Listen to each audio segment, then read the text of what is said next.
Questa abitazione nasce da un desiderio, come architetto, di edificare la propria casa di famiglia. Un desiderio semplice, ma profondo, di celebrare amore e bellezza attraverso l'architettura. Il progetto inizia dall'idea di valorizzare materia e volume in un contesto periferico della città diffusa, dove il paesaggio rurale è ormai andato in frantumi.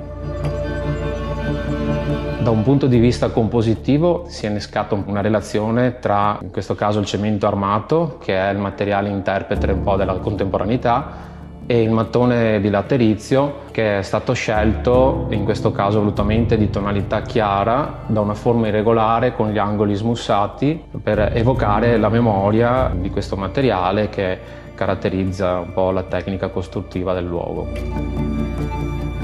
Il volume è generato dalla composizione di pieni e vuoti e la disposizione dei locali ruota attorno alla scelta iniziale di collocare al centro la scala, che diventa perno centrale dell'edificio e per questo è visibile anche dall'esterno. Due ingressi, il principale a sud e quello di servizio ad est, organizzano lo spazio del piano terra sugli assi nord-sud, est-ovest. Lo spazio è organizzato in 3 volumi che caratterizzano quelle che sono le attività lavorative della famiglia. Il primo volume è quello del living, con la cucina, dove c'è un'isola di vetro posta al centro. Il secondo invece è un piccolo studiolo, mentre il terzo volume raccoglie gli spazi accessori come il bagno e il garage. Al piano primo, il vuoto che si viene a creare dalla promenade della scala divide in 2 zone gli ambienti. Appena si sale, sulla sinistra c'è la camera matrimoniale con la cabina armadio,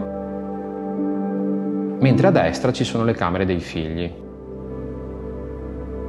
Il materiale che domina la zona notte è il legno. È usato nella sua essenza naturale, rovere per il pavimento, larice per incorniciare le finestre ed infine l'abete naturale che è stato utilizzato per il tetto.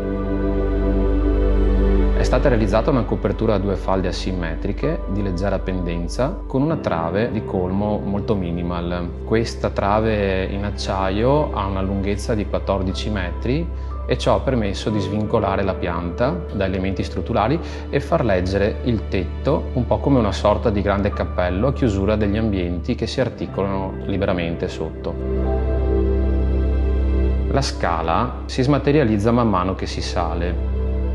Il primo tatto è costituito dal basamento in cemento più un blocco di 3 gradini in microtopping per riprendere il pavimento che è stato realizzato su tutto il pianterreno in architop. A questo si relaziona la seconda parte, che è costituita da una rampa più leggera con elementi in legno di rovere sospesi nel vuoto.